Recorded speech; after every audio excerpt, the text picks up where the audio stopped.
इस वक्त की जो बड़ी खबर है उसी खबर के साथ बुलेटिन की शुरुआत करते हैं। मैं हूं आपके साथ मेनका चौधरी और देहरादून से जो आज की बड़ी खबर आई, शिक्षा मंत्री के लाइजन अधिकारी से सहायक इंजीनियर बने सुरेंद्र नेगी को सस्पेंड कर दिया गया है।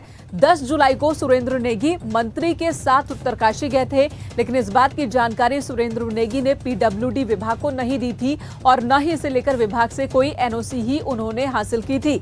इतना ही नहीं, उन पर आरोप यह भी है कि उत्तरकाशी में नेगी ने जिला शिक्षा अधिकारी के साथ अभद्रता की और इसी शिकायत पर शासन ने बड़ा एक्शन लिया और सुरेंद्र नेगी को सस्पेंड कर दिया है। आपको बता दें, सीडीओ के आदेश के बाद सुरेंद्र नेगी को सिर्फ गदरपुर के लिए लाइजन अधिकारी बनाया गया था और सूत्रों के मुताबिक इसे लेकर लोक निर्माण सचिव आरके सुधांशु बेहद नाराज थे और अब सुरेंद्र सिंह नेगी को सस्पेंड किया गया है। बड़ी कार्रवाई सरकार की ओर से की गई है।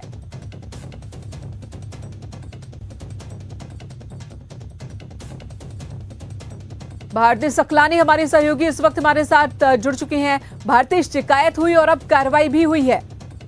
देखिए, इस पूरे मामले को लेकर शिक्षा मंत्री की काफी फजीहत हो रही थी, क्योंकि उनके लाइजन अधिकारी रहे हैं और कर्मचारी आचरण नियमावली का इसको उल्लंघन माना गया है और उसी के तहत कार्यवाही यहाँ पर की गई है। जिस तरीके से मामला सामने आया था कि उत्तरकाशी वो गए थे जब वृक्षारोपण कार्यक्रम कर रहे थे शिक्षा मंत्री, उस दरमियान और जिला शिक्षा अधिकारी के साथ इन्होंने अभद्रता की थी। उसके बाद काफी फजीहत यहाँ पर हुई, क्योंकि इस तरह की बातें उन्होंने कर दी थी कि लिखित तौर पर जिला शिक्षा अधिकारी को यहाँ पर शिकायत करनी पड़ी शासन में।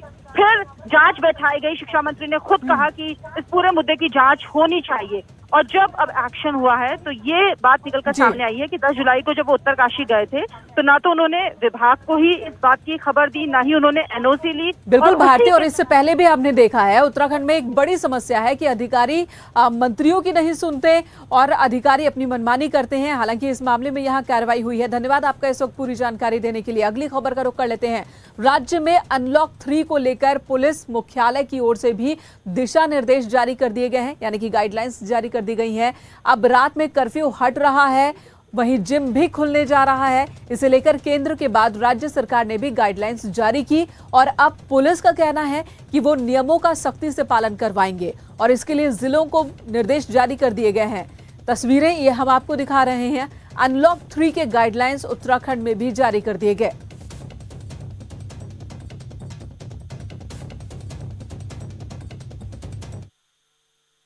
उत्तराखंड में संस्कृत दूसरी राजभाषा है। अब हालांकि विभागों में संस्कृत भाषा भले ही अपने अस्तित्व के लिए जूझ रही हो, लेकिन छात्रों को संस्कृत में खासा भविष्य नजर आ रहा है। प्रदेश में संस्कृत के 97 महाविद्यालय और कॉलेज चल रहे हैं, जिनमें ऑनलाइन एडमिशन भी शुरू हो चुके हैं। नए सेशन में 400 से ज्यादा बच्चों ने संस्कृत कॉलेज में ऑनलाइन एडमिशन लिया है। संस्कृत शिक्षा निदेशालय का कहना है कि इस बार न्यू एडमिशन के लिए दूसरे राज्यों से भी रजिस्ट्रेशन हो रहे हैं। संस्कृत को लेकर प्रदेश में कई विकल्प हैं, जिसमें छात्र खासा उत्साहित है। ये खबर आपको विस्तार से दिखाएंगे, बताएंगे, लेकिन उससे पहले अगली खबर का रुख कर लेते हैं। उत्तरकाशी में मौसम को लेकर के क्या कुछ इस वक्त बताया जा रहा है, क्या जानकारी वो आपको दे रहे हैं। चलिए, इधर उत्तरकाशी में चोंडियाट गांव को जाने वाली सड़क पर लैंडस्लाइड हुआ है। बारिश के बाद की ये स्थिति है। सड़क पर मलबा जम गया है। लबगांव मोटर मार्ग पर दिखोली बैंड में खड़ी 2 गाड़ियां जिनके ऊपर मलबा गिरा, जिससे दोनों गाड़ियों को काफी नुकसान पहुंचा है। लबगांव मोटर मार्ग फिलहाल बड़ी गाड़ियों के लिए बंद है, लेकिन छोटी गाड़ियां अब भी आ जा रही हैं और इसी बीच एक बड़ा हादसा और हादसे की तस्वीर इस वक्त आपके सामने न्यूज़ 18 पर आप देख रहे हैं। 2 गाड़ियों के ऊपर मलबा गिरा, तेजी के साथ मलबा जो भूस्खलन और उसके बाद तेजी के साथ ये मलबा गाड़ियों के ऊपर गिर गया। गनीमत रही कि यहाँ बड़ा हादसा नहीं हुआ।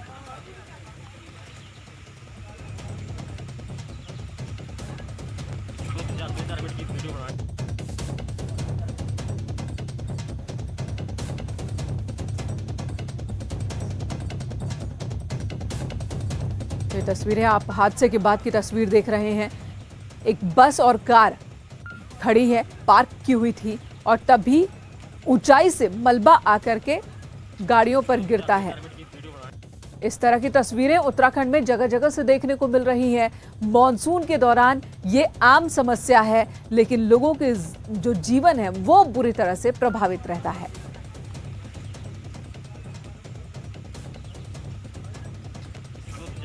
उधर हरिद्वार में लगातार वहां पर भी बारिश, जिसकी वजह से लोगों का जीना मुहाल हो गया है। अंडरग्राउंड केबल के काम के कारण भी कई लोगों की परेशानी बढ़ गई है। हम आपको तस्वीर दिखा रहे हैं, पुराना रानीपुर मोड़ की ये तस्वीरें हैं, जहां बारिश के बाद लोगों के घर के अंदर 2 से 3 फीट तक पानी भर गया, जिसकी वजह से फ्रिज, लैपटॉप, इन्वर्टर सभी खराब हो रहे हैं। घर का सामान लोगों का खराब हो रहा है। वहीं जानकारी के बाद कैबिनेट मंत्री के प्रतिनिधि पहुंचे और कहा कि इस मामले में संबंधित विभाग के खिलाफ कार्रवाई की जाएगी, लेकिन कार्रवाई जब होगी तब होगी। उससे पहले की तस्वीर देखिए, लोगों का कितना नुकसान और जनजीवन बुरी तरह से प्रभावित हो रहा है। ये उस हरिद्वार की तस्वीर है जिसको मैदानी इलाके में गिना जाता है, और यहाँ की भी हालत देखिए कितनी खराब।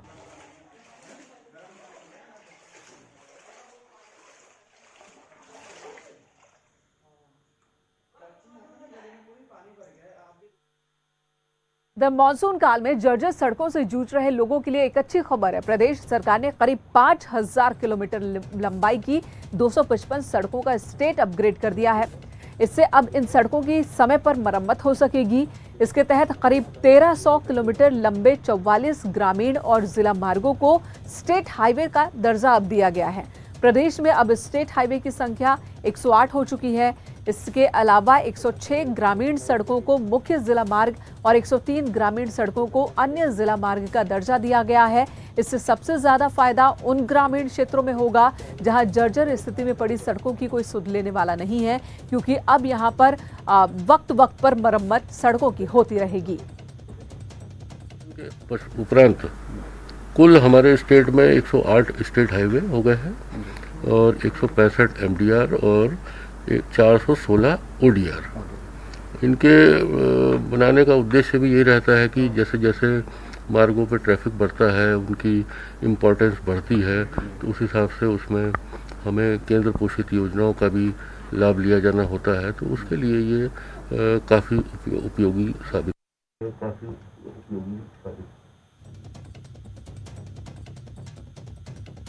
तो 1300 किलोमीटर सड़कों को स्टेट हाईवे का दर्जा दे दिया गया है, और ऐसा होने के बाद इसका क्या लाभ होगा ये आपको बता दूं। तो दरअसल स्टेट हाईवे का दर्जा दिए जाने के बाद अब इन सड़कों का ख्याल ज़्यादा बेहतर तरीके से रखा जाएगा, वक्त वक्त पर मरम्मत होती रहेगी, और साथ ही जो ग्रामीण क्षेत्रों में जो सड़कें हैं उन्हें जिला मार्ग उनका भी अपग्रेडेशन हुआ है, जिसकी वजह से गांव से जुड़ी सड़कों जो कि जिला मुख्यालय से जुड़ती हैं, जो सड़कें गांव को जोड़ती हैं, उन सड़कों का भी रखरखाव, उनकी मरम्मत अब वक्त वक्त पर होती रहेगी, जिसकी वजह से लोगों को ज़्यादा परेशानी नहीं होगी। खासकर उत्तराखंड की बात करें तो सड़कों का बुरा हाल एक बहुत बड़ी समस्या उत्तराखंड की है, और उस समस्या के समाधान के लिए ये बड़ा फैसला लिया गया।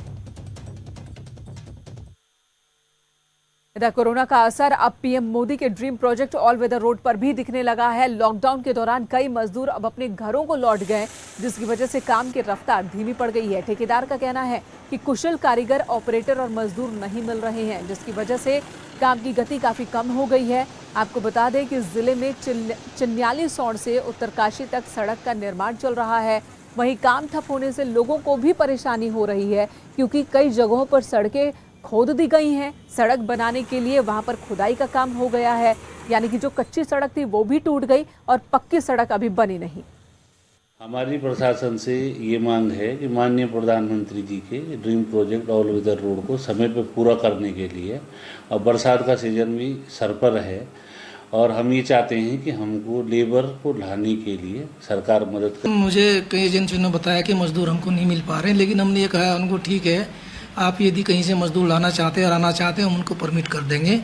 जो कोविड संक्रमण की जो शर्तें हैं उसके अधीन हमको परमिशन दे दी जाएगी। इधर खटीमा में कैबिनेट मंत्री धन सिंह रावत ने दुग्ध संत सहकारिता द्वारा बनाए जा रहे खाद्य प्रोडक्ट को लॉन्च किया है, और इस दौरान उन्होंने कहा कि किसान बाहुल्य क्षेत्र में दुग्ध संघ की एक और सहकारिता खुलने से किसानों की आय बढ़ेगी, साथ ही बाजार में आंचल में कि बिक रहे गुलाब जामुन समेत दूसरे जो प्रोडक्ट्स हैं वो भी कामयाब होंगे, जिसका सीधा लाभ किसानों को होगा। 2 गुनी आय से ज़्यादा हो जाएगी। आज एक समिति ने लगभग 18,000 रुपये का प्रॉफिट इन्होंने कमाया है, और हमारा डेयरी विभाग ने 4 रुपये प्रोत्साहन राशि हम अपने प्रत्येक डेयरी किसान को दे रहे हैं। जो हमसे शैलेश खरीदे।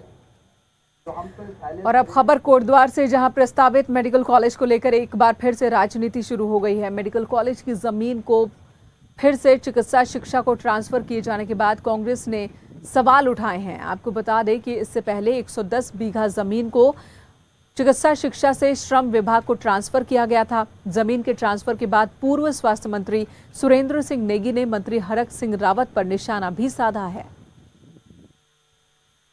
मेडिकल चिकित्सा के जो है श्रम विभाग कोई हॉस्पिटल नहीं बनाता है। मैंने इस सवाल आपके माध्यम से सुनते हुए सुना है, लेकिन उन्होंने कहा कि ये बनता है, क्योंकि लोगों को बेवकूफ़ बनाना बहुत सरल बात है, झूठ बोलना सरल है, लेकिन यथार्थ रूप में धरातल पर चीज़ों को स्थापित करना बहुत मुश्किल है। इधर विश्व प्रसिद्ध केदारनाथ धाम में सोमवार को होने वाले अन्नकूट मेले की तैयारियां चल रही हैं। प्राचीन काल से ही सावन पूर्णिमा के दिन धाम में अन्नकूट मेले का आयोजन होता है। अन्नकूट मेले के लिए मंदिर को फूलों से सजाया जा रहा है। अन्नकूट मेले में बाबा केदार का पहाड़ी अनाज, झंगोरा, चावल, कौड़ी, जिसके लेप से उनका श्रृंगार किया जाता है, वो तैयार किया जा रहा है। केदारनाथ मंदिर में सदियों से चली आ रही परंपरा के मुताबिक अन्नकूट मेला धूमधाम से मनाया जाता है। इसे स्थानीय भाषा में भतुज मेला भी कहते हैं। यह गढ़वाल का यहाँ पर लोकल मेला होता है। सारे गढ़वाल के लोग आते हैं इस दिव्य दर्शन को देखने के लिए। इसका जो दर्शन करता है उसके घर पे कभी अन्न धन की कमी नहीं होती है। इधर 5 अगस्त को होने वाले अयोध्या राम मंदिर के भूमि पूजन के लिए भरत की जन्मस्थली कण्वाश्रम की मिट्टी भी भेजी जाएगी। साथ ही पवित्र मालिनी नदी का जल भी भेजा जाएगा। विश्व हिंदू परिषद का कहना है कि ऐतिहासिक स्थल कण्वाश्रम की मिट्टी और मालिनी नदी के जल के साथ ही सिद्धबली और देवी मंदिर की मिट्टी को भूमि पूजन के लिए भेजने की तैयारी चल रही है। इसके लिए जल और मिट्टी को पहले हरिद्वार ले जाया जाएगा, जहां से फिर अयोध्या के लिए जो संत है वो कूच करेंगे। राम मंदिर भूमि पूजन में इस्तेमाल किया जाएगा इस जल और मिट्टी का। विश्व हिंदू परिषद के द्वारा एक प्रयास है कि हमने 3 जगहों से यहाँ मिट्टी, कण्वाश्रम, सिद्धबली और यहाँ देवी मंदिर से और 3 नदियों का पानी एकत्रित करके जो है हम कल यहाँ से हरिद्वार हमारा कार्यकर्ता वहाँ जाएंगे। और ये मिट्टी जो है 5 अगस्त को जो नींव रखी जाएगी उसमें जो है हम राम मंदिर। कॉर्बेट टाइगर रिजर्व में यूं तो सांभर डियर देखा जाना आम बात है, लेकिन झिरना रेंज में सफेद रंग का सांभर कैमरे में कैद हुआ है और इसी के साथ यहां एक दुर्लभ फिशिंग कैट भी नजर आई है। कॉर्बेट में फिशिंग कैट होने की जानकारी इसके रिकॉर्ड्स में भी है, लेकिन कई सालों से इसे लोगों ने देखा नहीं था और एक बार फिर अब ये कैमरे पर नजर आ रही है। एक बार फिर से फिशिंग कैट दिखी। ये पहला मौका है जब हाथीकुंड और कालागढ़ में कैमरे में कैद हुई है फिशिंग कैट। अब कॉर्बेट प्रशासन इस पर शोध की बात कर रहा है। 2 जगह फिशिंग कैट और 1 जगह एल्बिनो सांभर रिकॉर्ड किया गया है। ये दोनों चीज़ें कॉर्बेट टाइगर रिजर्व में जो है कैमरा ट्रैप के माध्यम से पहली बार रिकॉर्ड की गई हैं। फिशिंग कैट जो है ये हमारी बहुत ही रेयर स्पीसीज है, तो उस पर हमारा प्रयास होगा कि जल्दी ही इस पर। और जानकारों का कहना है कि ये सब मुमकिन हुआ है कोरोना की वजह से। कोरोना के कई साइड इफेक्ट हैं तो कुछ पॉजिटिव इफेक्ट भी देखने को मिले, खासकर प्रकृति से जुड़े जो पॉजिटिव इफेक्ट, जिसमें से एक की कई विलुप्त होने वाले पशु पक्षी भी अब नजर आ रहे हैं। चमोली की ये तस्वीर हम आपको दिखा रहे हैं। चमोली के विश्व प्रसिद्ध फूलों की घाटी को अब सैलानियों के लिए खोल दिया गया है। खूबसूरत फूलों की सजी इस घाटी के दीदार करने के लिए सैलानियों को घाटी में प्रवेश करने से 72 घंटे पहले अपना कोविड टेस्ट कराना होगा और उसकी रिपोर्ट नेगेटिव आती है तभी उन्हें अंदर जाने की इजाज़त होगी। इस रिपोर्ट को लोगों को साइट पर अपलोड करनी होगी। साथ ही मूल प्रति दिखाने के बाद ही सैलानियों को घाटी के अंदर जाने दिया जाएगा।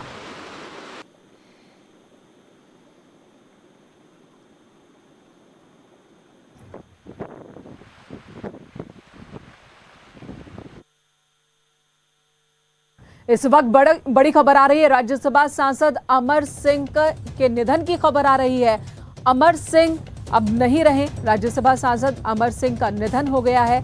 ये बड़ी खबर इस वक्त आ रही है। पिछले 6 महीने से लगातार बीमार चल रहे थे, उनका स्वास्थ्य लगातार खराब चल रहा था और इसी बीच राज्यसभा के सांसद, लेकिन अब आज खबर आ रही है कि राज्यसभा सांसद अमर सिंह नहीं रहे, उनका निधन हो गया है, उन्होंने आखिरी सांस ली है। समाजवादी पार्टी से लंबे वक्त से जुड़े रहे हैं अजीत सिंह, हमारे सहयोगी इस वक्त हमारे साथ जुड़ चुके हैं। अजीत, पूरी जानकारी दें।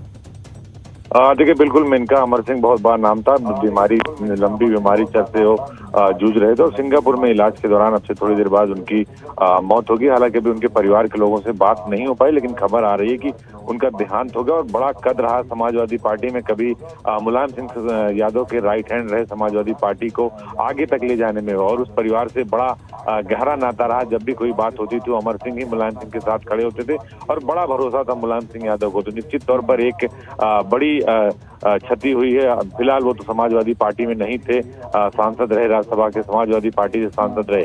तो अब उनका जो गांव, पैतृक गांव है, वो आजमगढ़ के रहने वाले हैं। उनके गांव पर भी लोगों को आने जाने का सिलसिला शुरू हो गया, लेकिन अभी वो सिंगापुर में ही है। उनके परिवार के लोग भी वहां मौजूद हैं और उनकी मृत्यु हो गई है बीमारी के बाद। जी अजीत, ये पता चला है कब से वहां सिंगापुर के हॉस्पिटल में एडमिट थे, किस बीमारी से इस वक्त जूझ रहे थे? हालांकि इससे पहले भी जब भी कैमरे पर वो नजर आए तब देखकर भी अंदाजा लग रहा था कि उनकी सेहत लगातार गिर रही थी। देखिए, बिल्कुल कहा जा रहा था कि उन्हें कैंसर जैसी बीमारी थी, गंभीर बीमारी थी, जिसका इलाज पहले इंडिया में भी कराया गया था, लेकिन बाद में वो सिंगापुर इसके पहले भी गए थे। एक बार खबर आई कि वो काफी बीमार हैं, तो उन्होंने ट्वीट करके कहा नहीं अभी मैं जिंदा हूँ। तो अभी अब चूंकि बीमारी चूंकि काफी गंभीर हो चुकी थी, लिहाजा उन्हें उनके परिवार के लोगों ने सिंगापुर शिफ्ट किया था। लेकिन अब खबर यह आ रही है कि उनकी मृत्यु हो गई है और इस बीमारी से वो लड़ नहीं पाए, काफी लंबे समय से बीमारी से जूझ रहे थे। तो अब चूंकि बड़े नेता थे, उत्तर प्रदेश से ताल्लुक रखते थे, समाजवादी पार्टी से ताल्लुक रखते थे और ऐसी शख्सियत थे जिनकी पैठ हर दल, हर जगह होती थी, हर नेता, हर अभिनेता के यहाँ होती थी। आपने देखा कि उत्तर प्रदेश की सियासत में फिल्मी हस्तियों को लाने वाले अमर सिंह से समाजवादी पार्टी को, चाहे जया बच्चन हो, चाहे जया प्रदा हो, बड़े बड़े फिल्म अभिनेताओं को उन्होंने मंच पर उतारा और पब्लिक के बीच ले गए। तो एक बड़ा कद रहा है, लेकिन अब उस बिल्कुल अजीत, एक पॉलिटिकल पर्सन होने के साथ साथ अमर सिंह एक पॉलिटिकल